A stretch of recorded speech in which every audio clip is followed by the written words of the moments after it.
Al pie del Ávila majestuoso, a 920 metros sobre el nivel del mar, en un valle de verde geografía que se abre de este a oeste, surge Caracas, la capital de Venezuela.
And now, our feature presentation. You are watching a master at work. Go get some! What is up, folks? My name is Rafael Chacinas, no es el Capitán Rafucho, and with my co-host Zion Zenith, welcome to another banger, another episode of The Combat Club, because it is a club to everyone's join in. Anyone, anytime, anywhere, because we're born to fight. Right now, I just wanted to tell you, how's it going in this Thursday night, because we are ready. We are really excited about the UFC 327 in the city of Miami, Florida. So right now, there's going to be high expectations. And don't forget to subscribe to Capitán Rafucho and my co-host Zion Zenith on YouTube, also on Kick, Instagram, TikTok, everyone on the social media. Now, I just wanted to tell you how the rate of 1 to 10 are really excited about for the UFC 327 in the city of Miami, Florida. Yeah, I'm gonna say 1 to 10. I'm gonna get about as high as hype as you can get. I'll say on an 8-9 scale. You know what I'm saying? No chords to 10. They don't exist, but maybe the White House chord. We save those 10s for like big events and stuff like that. But boy, is this chord stacked. Even if you look at the prelims, I mean, like the prelims just completely from top to bottom is completely stacked. We have fighters like Kevin Holland. We have fighters like Gamrot. We have fighters trying to climb out of the abyss like Kelvin and Vicente. You know what I'm saying? We just have this whole court from top to bottom is just filled with a bunch of matchups, and then to top it off, we get a light heavyweight main event that is going to be fire for the vacated light heavyweight championship, and even the two fights underneath that. It's stacked. Yes, we did lose Joshua Van, uh, and to show a fight, but at the end of the day, this card is still stacked from top to bottom. I can't wait to watch it. I can't wait to talk about fights tonight. Let's get it. Exactly. Right now, let's get it for the UFC 227 picks. And the first one is going to be for the main card we got for the featherweight, Cub Swanson versus Nate Lavender. Right now, I'm going to break it down for you because for striking, we got Cub Swanson, which is the clean striking versus Landwehr overwhelming power. So this one is going to be a really fascinating one because this is Swanson's because they're trying to like the wordplay over there, but Swanson should be able to be defensively sound here because he has been smacking around the fair like the chin is not holding it up too. But Lenowin can absolutely test the chin of Cub Swanson, put a horrible end to the story. But for the wrestling and grappling, there's gonna be like a one takedown during the fight because there's gonna be like the wildest one. But between for that fight coming up there between Cub Swanson versus Nate Lavender, I really understand this is gonna be really complicated because Swanson is about to have this change royalty test here. I know Swanson has been like legendary fights in this career, but Lennon hits differently. He hits like Gaethje, just big swinging strikes with tremendous power. I mean, we ask yourself at 42 years old, after 10 years of fighting, of getting hit in the face, he can sustain the same durability and toughness, has a tall enough for all these years. Because if we want to see like a clean fight, I think that Swanson is going to be like the advantage. He's a tremendous boxer. He utilizes range management to very well. But Lavender is coming off back-to-back knockout against Cheryl and Du Ho Chui. And while this looks very bad record, I do give it like a lot of props in there because he has a power to reckless aggression to put Swanson away and disrupt for a perfect Swanson because Landry is very gritty, heavy hitting fighter, and that's basically what he knows for. He's from the name train. He's gonna walk forward for two heavy punches and look for the opponent away. He thinks like a heavyweight and he's like a middleweight. But outside of that box, it's not special because it's not like a high level or technical fighter. It's just like very aggressive, very simplistic, and heavy hitter fighter. But it's just like a walking natural disaster. Now, can Swanson get really knocked out by Landwehr? I wish that I can would, but this one is gonna be sliding out of here, which is really surprised because some might think will think that it's gonna be something interesting, but at the same fight, it's gonna be really catch up with Cub Swanson here about for like the timing and the kinds of worry about because especially the family Cub Swanson family is gonna be there. So I'm pretty sure that after that fight could be like the last fight, the last dance for Cub Swanson after all these years of his career. So right now, and I'm sorry, Cub Swanson, but I'm gonna give to Nate Lavender, round number 2, knockout.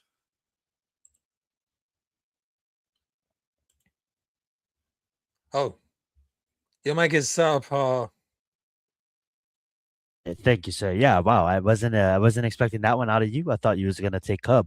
That being said, though, absolutely, two veterans in the sport, I would say. We have Cub Swanson. This guy been fighting for 22 years now. He is certainly we like to put as a warrior class.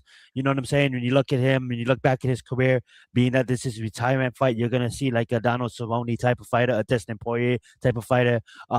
Even though Dustin Poirier never fought for, never got a championship like an actual gold, he did have the interim for a bit. These are legends. These are warriors. And Cub Swanson is one out of those 30 wins.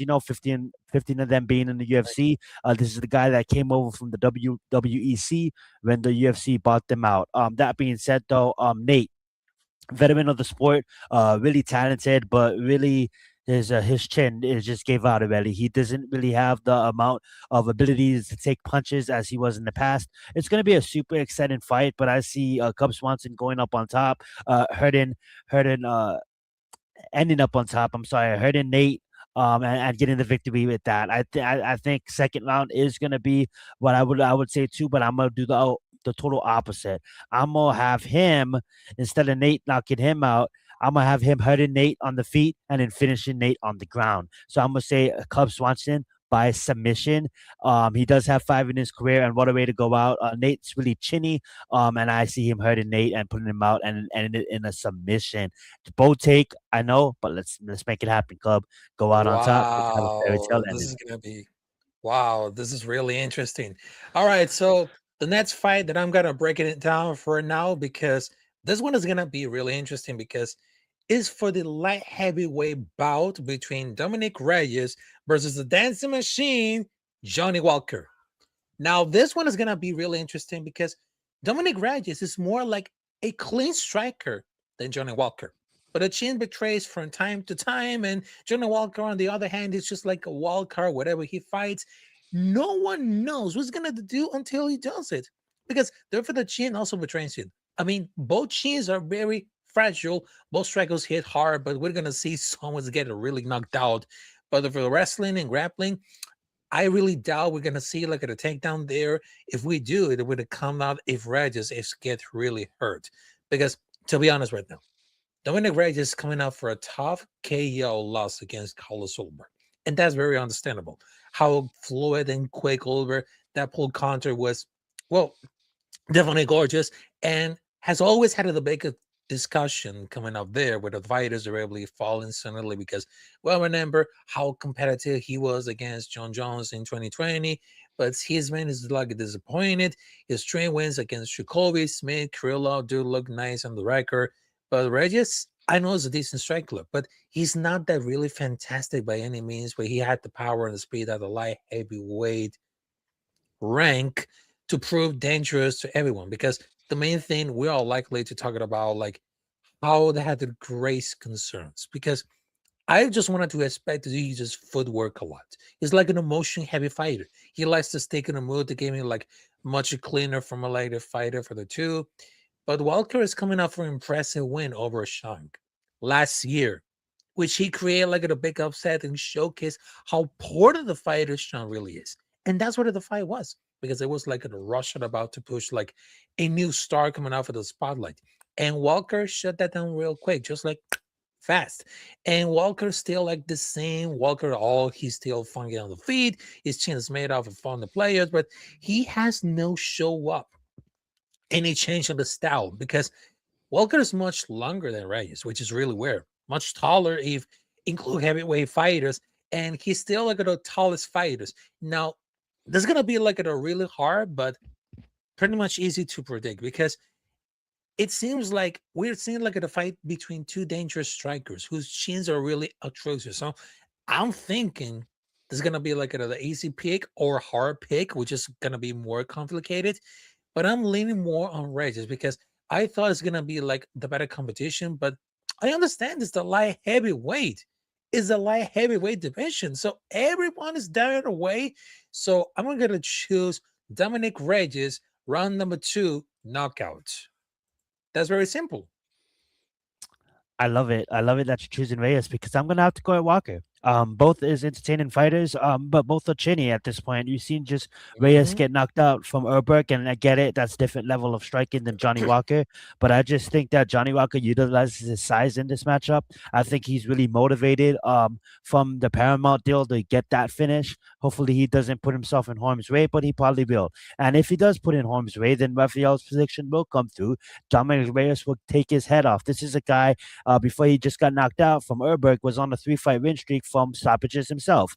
I just truly believe that if this fight was 2, 3, 4 years ago, Dominic Reyes runs right through Johnny Walker. I just honestly think that Johnny Walker is going to come out here and have a performance. I think he gets the. I think the opposite again. I honestly think that Johnny Walker gets the job done. I don't think he knocks out Reyes. But I think he hurts him to the point where it looks like he's gonna win the fight on the feet, and I think he doesn't shed on Dominic Reyes because Dominic Reyes is a good striker.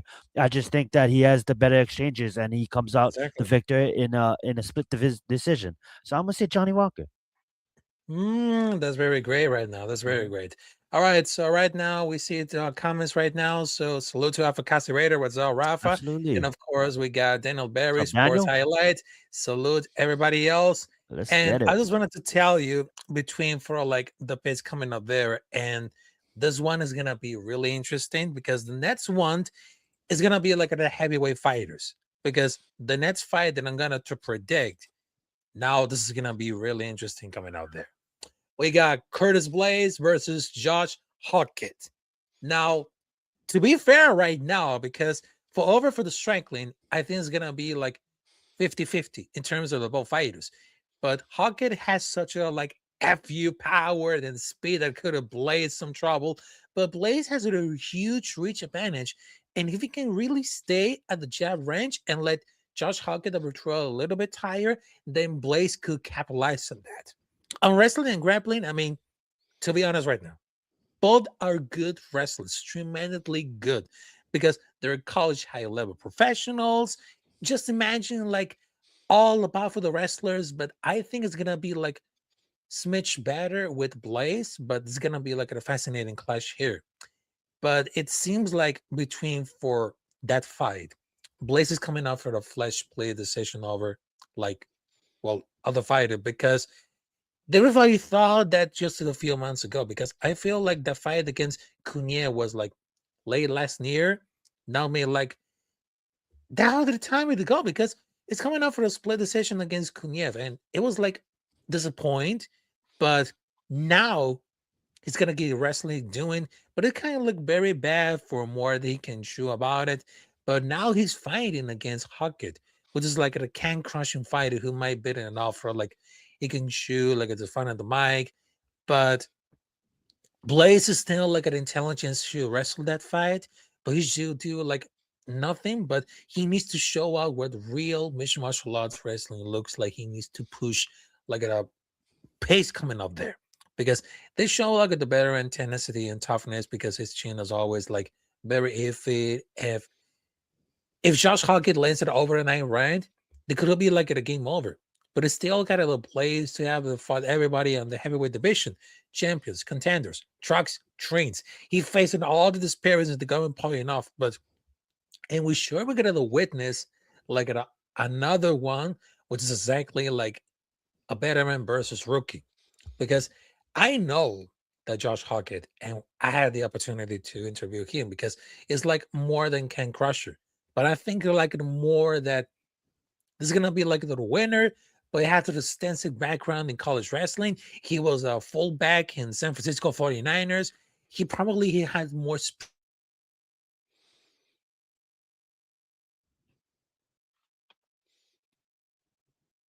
Thank you, foes. Raphael, give me one up second, bro. I have there. a phone. There you go. Oh, okay. Because I understand that it should be like really enough, but this is gonna be like an every thought that I had to do with Josh Hockett. I mean, we don't know about how the fights end quickly because he has a limited experience, has very ballsy on the mic, but that fight is gonna be like to answer a lot of questions. But do I have like the confidence to pull it off against Curtis Blades? Because it seems like how they could get the job done as long as the fight remains standing, but it's gonna be restrained. But I'm really prepared that it's gonna be like a veteran versus rookie. So I just wanted to tell, but give me a like Curtis Blades. Curtis Blades at the round number 2 knockout because I understand that Curtis Blades is very experimental when it comes to his resume for the wrestling and of course the power jab movement. So I really think that it's gonna be like a not like that much upset because I really thought that the heavyweight division could be like something about to change. So give me Curtis Blades round number 2 knockout. I mean, this is gonna be like easy at all. Easy at all. Yeah, Josh Hockett, definitely a character in the media today. Well, this week, should I say, and even today at the press conference. Definitely a character. Definitely know why he's doing it.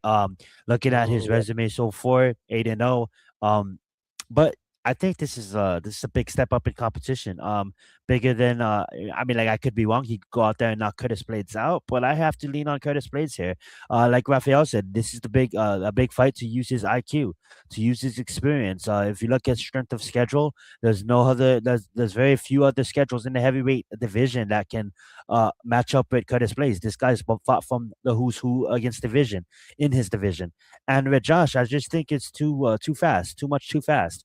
My Curtis Blades is going to utilize his experience and take this fight to the ground where it should be and try to get him out. Now, I understand that Curtis Blades does have, I believe, 13 knockouts, so he can definitely knock Josh out. I think Josh's best hope is to try to take that Francis Ngannou strategy. Try Mhm. to go in there and just try to swing for the fences and try to get this guy out of here. Because if you let Curtis Blades get on top of you and then he's going to start dominating you from the top, it is going to get bad for Josh Hook. It's going to be a long night. If Curtis Blades doesn't knock him out, it's going to drag it into a unanimous decision where Curtis Blades just levels to the shit, man.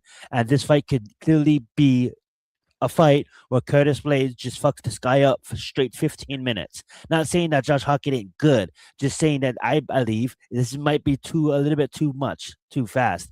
Now, Josh Hockett, if he comes in there and he fights Curtis Blades and I'm completely wrong, I'll shut the fuck up and I'll be like, damn, that's why I'm not a matchmaker. You know what I'm saying? But Yeah. I love what they're trying to do. I love what they're trying to do. But a Curtis Blades, off of the performances he had in the UFC, who has he really fought on the resume that Curtis Blades wouldn't smoke himself? So that being said, I'm gonna take Curtis Blades. Oh yes, that's a good strategy because I understand that Mhm, it's all about rookie versus veteran, but mhm. I really support about for that pick. All right, so ladies and gentlemen, we got for the co-main event for the light heavyweight between Asamad Brokanano versus Paulo Costa. Now, this one could be like a show stealer, but imagine this. In striking, Asma Mukhanov is like more fundamental and clean than Paulo Costa, even though that Paulo Costa's aggression is going to be like an X factor, a major factor to winning that fight. And Muscano has like power on his hands, but it's like really too dumb. And his strength of silly speed and how crazy he is. Look at the look. Because it seems like it's gonna be like a much of it, but in wrestling and grappling, I don't really think it's gonna be like a much wrestling here because Costa might initiate the takedown at the round number one, probably because if he wants to like legitimately wants to win, if he doesn't, that should mean like really standing. But Muskananov is like one of the snappiest triggers on that division. It sounds really weird, but the way he strikes is very quick. But he is not like a quick fighter. He strikes very far that it comes so quickly. He catches the opponent off of the guard for a whole lot. And he has an extensive kickboxing background, or at least an extensive like fighting background, which is pretty much kickboxing, but very European, like from Russia, because I really expect it to be like more technical. You should be able to fight more cleaner and time the strength much better than Costa. And Costa could be like an interesting one because he's really far to be like a technical striker. He just hit really hard and knows the fundamentals to striking, but is he really enough? Because coming up for a win against Kopylov, in which Kopylov just frozen it up and did nothing. Affected to statistically, he should be like a better striker. So he really amazed that sort of treading on the feet, but he's really moving enough for the weight. But there's like a one thing that really intrigued me because he gave me like a chance to find this week here, but he's the aggression, marching forward, letting hands go on, but he might like look at a launch to like 4 or 5 strikers coming out there at the round number one. But striking defense is very rudimentary for Paulo Costa. And even thought it's gonna be like the aggressor. But I think that the best tool for Costa maybe to use like a fight is gonna be the head kick coming out there for the round number one or two, if he can provide the power side of Muskanov, if he really shuts down the ability to fight back. Because it's gonna be like a while. It's gonna be a showstopper. But I think that Muskanov is far superior striker to Costa. There's a lot of levels in that shit. Because Costa is such like a fierce power is plusiness, but he's gonna be really enough? I don't think so. Because Mukhtarov's well experience can really pay off massively here. It's just like a 205, whereas Koza isn't it? Because Koza is just like a blower, 105 who fights once a year. He's basically like an uncle that appears a family guaranteed to one target about like everything to get into a scraps than others. But I don't think it's gonna be really excited to get him about this. But give me what's gonna not be a knockout round number one, because I know there's a lot of levels to be like a strangling, and Muskanov is better far against Paulo Costa. Yeah, Musa Zakhanov is just gonna smoke him. I mean, like Yeah, coming up from middleweight to light heavyweight ain't gonna do him any favors. The last time this guy knocked out someone mhm. was 2018. So all this testosterone built up for him to just go on this rage at the press conference and just be. I like Pablo. I like watching him fight. But in this fight, he's gonna get Exactly. himself in a bad position and get knocked out. I mean, like Yeah, yeah, he might come in and not throw as much, but he's given this illusion that he's gonna come into this fight, he's gonna swing for the fences, and he's gonna take this guy out.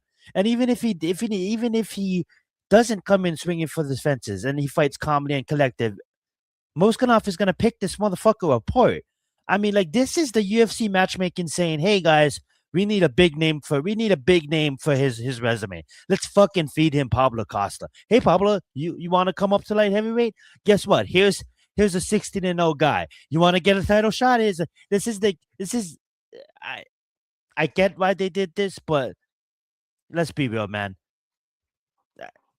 yeah, I understand about Not it. even, yeah, Also, we had to salute 17 and to 0. CPT 17 and 0. MMA, also Dos, Mateo, Raider Roth, Patrick, and of course, because we are live in YouTube.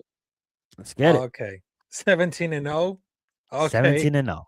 The fuck are we talking about this for? Let's go, Raphael.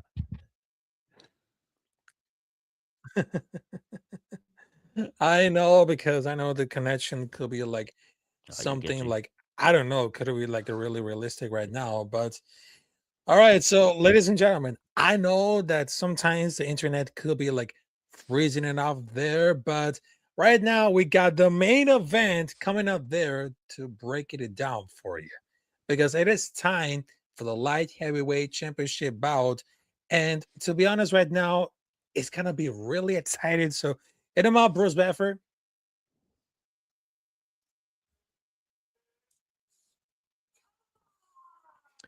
All right, so it's time for the light heavyweight championship between Jiri Prochazka versus Carlos Ulberg. Now, this one is gonna be really interesting to breaking down, because we're talking about the samurai versus Ulberg. In striking, Prochazka is gonna be like a wild card, but Ulberg is gonna be really superior, the quickest striker. But Prochazka is gonna be like hunting season, drawn for the fight. And I think that the Ulber had the footwork to fight disciplined for the first few rounds. Eventually, fatigue and settled. That's when Prochazka gets the striking going for the second round. Because Ulber is very sharply enough, using footwork and head movement. He's going to be like an attractive track fighter. So early rounds to Ulber to get an advantage. But Prochazka, you got to be careful, because it's going to be a later rounds advantage. And for the wrestling and grappling, I don't think we're gonna see like the takedowns at all. This is gonna be like a dream come true, like a striker's delight. And I know that Prochazka is coming out for a knockout win against Khalil Roundtree, which is very interesting, because they weathered the early storm and turned up the heat on very fatigued Roundtree. Now, this is one of the something that I just wanted to get involved, because I don't think it's gonna be overrated. No, because it's a fan favorite. And Jiri has been rocking Luke very well, because he had more weapons in the arsenal. That one scene in the matches with Morpheus and Neo got the entire arsenal all over and down them. Prochazka has been high chance to catch an Oliver off guard in that fight. And I expect to steadily walk down Volver at two of the field strikes where there's nothing very fantastic about the combinations. Also, there is outstanding footwork, or he'll be blocking him there. But I think it's gonna be like perhaps a head kick or a spinning attack over there, and boom, there's gonna be everything. But Ulber has become like something very favorite. because I know he's from Australia, New Zealand, and he has to do two wins. Well, two ways to win the fight. Lightning fast boxing, because he using like a boxing exceptionally wide, because he dropped ranges.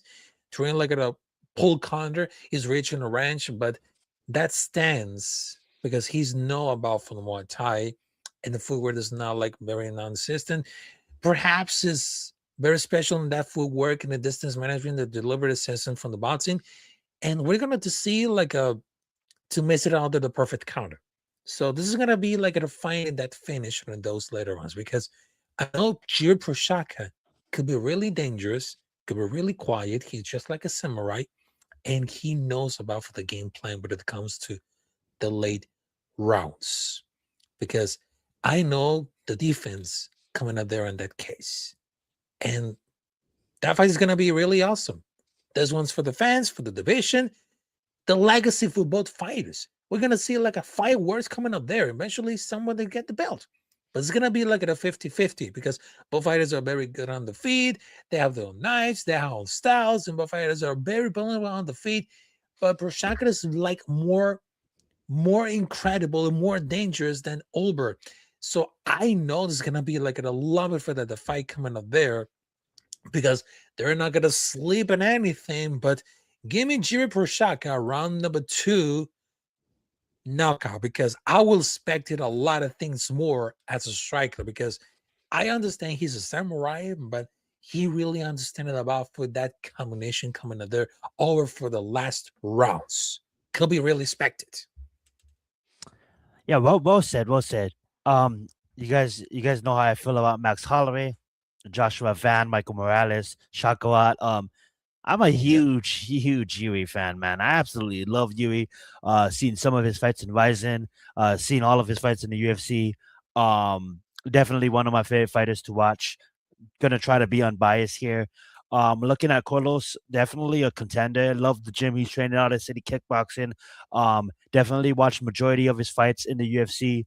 Gotta go tune on to that UFC YouTube video to finish it. I was going back and watching some of his earlier fights. Love seeing that again.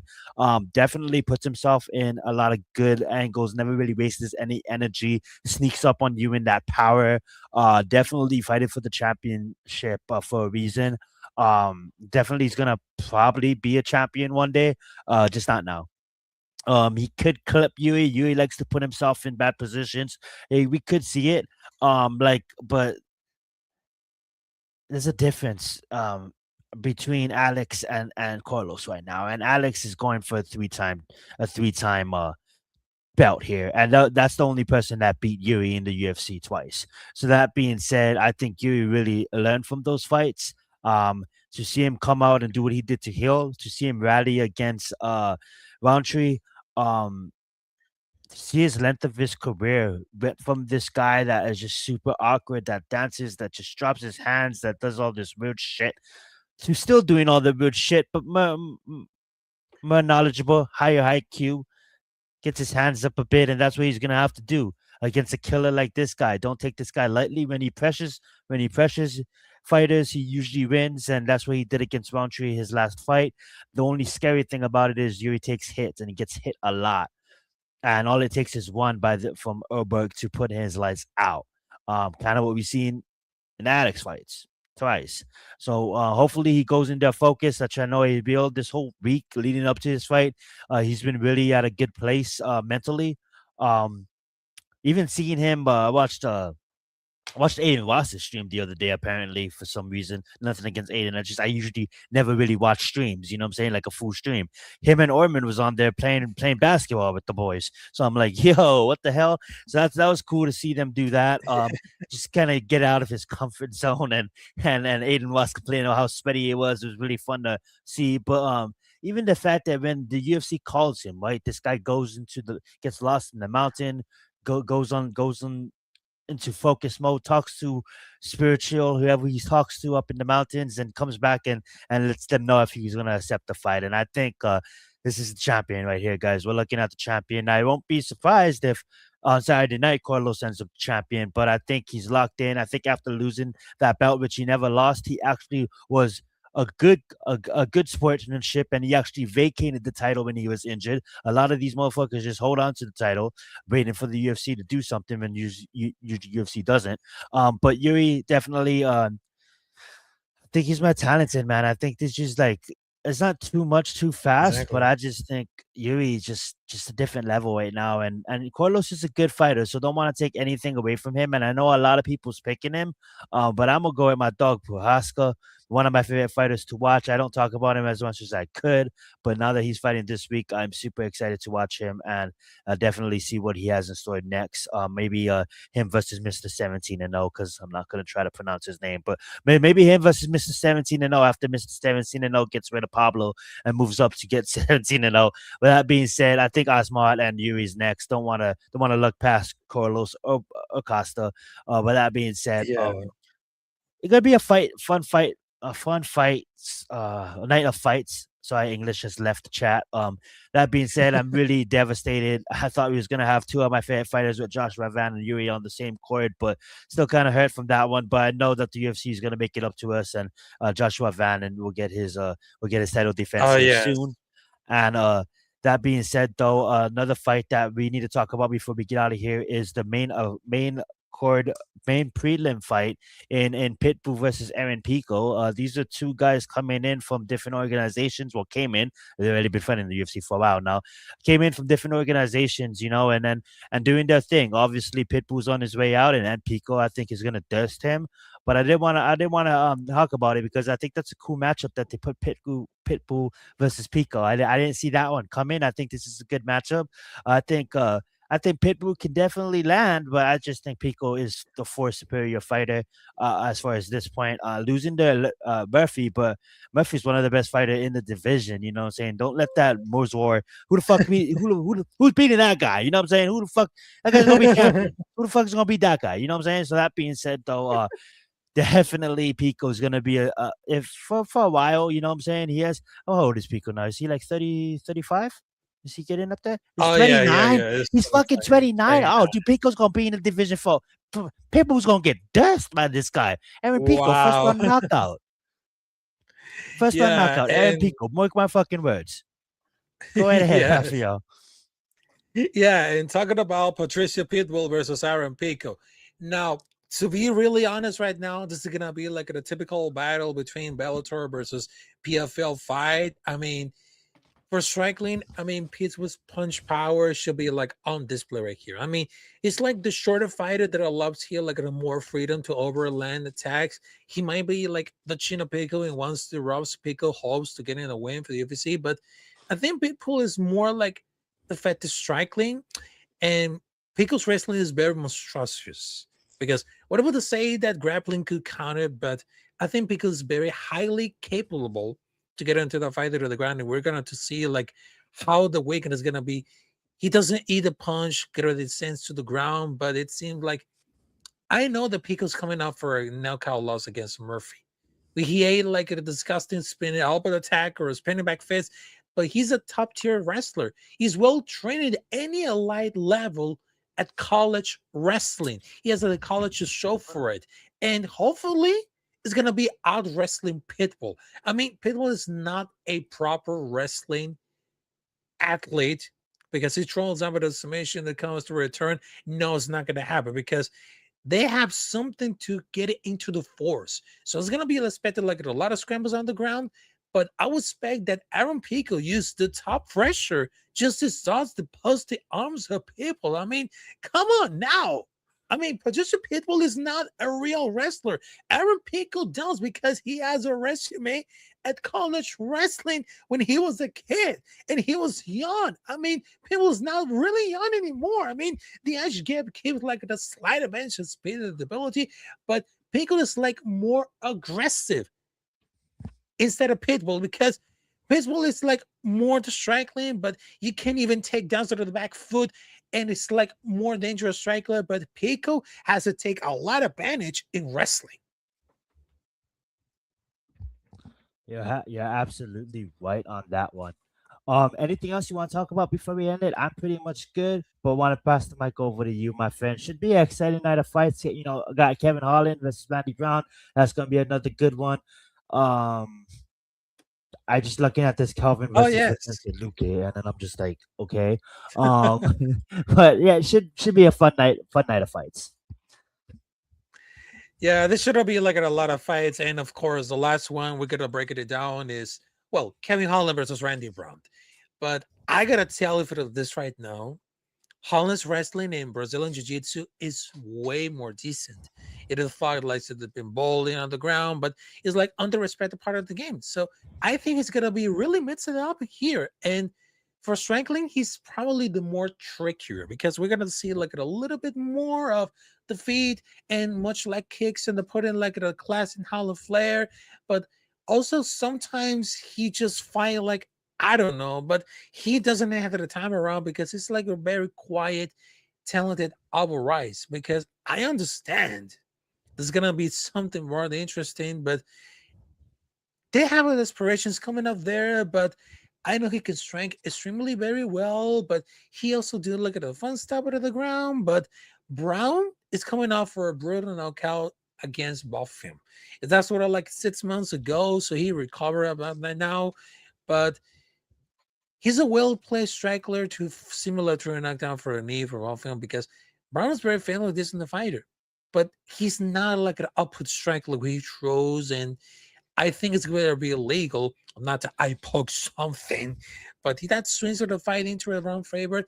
But I think it's going to be like a fight of the decision right there. So give me Kevin Holland by decision because the same amount for the fights can be like a really crazy out there. But I think it's going to be like a more sharper boxing for Brown and, of course, Holland. But if the leg kicks take place early, then the box is going to be really neutralize it. I'm gonna say on that one, I'm gonna say Kevin Holland by knockout. He does Oh, this. yeah. He's the type of guy that'll go lose to that Canadian guy and come out with a knockout. He's just that type of fighter. You know what I'm saying? What was his name? Let me see. What was his name that he lost against? That I should have won that fight. Mike Malott. Obviously, Mike Malott won that fight, unanimous decision. But that being said, that Kevin Holland, shows up when he wants to. That being said, he's always going to be entertaining and fun to watch. Um, yeah. That being said, that is a fun fight.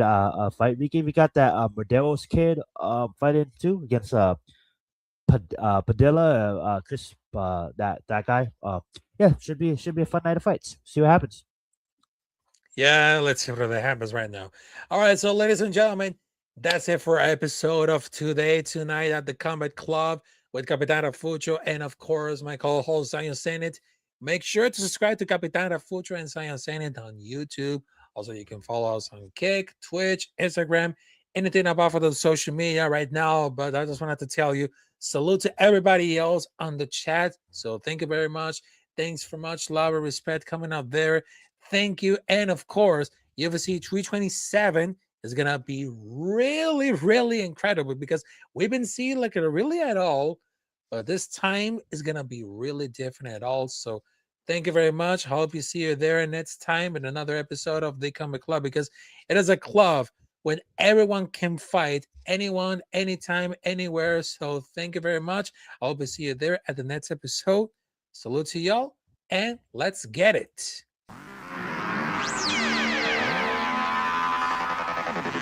Yeah.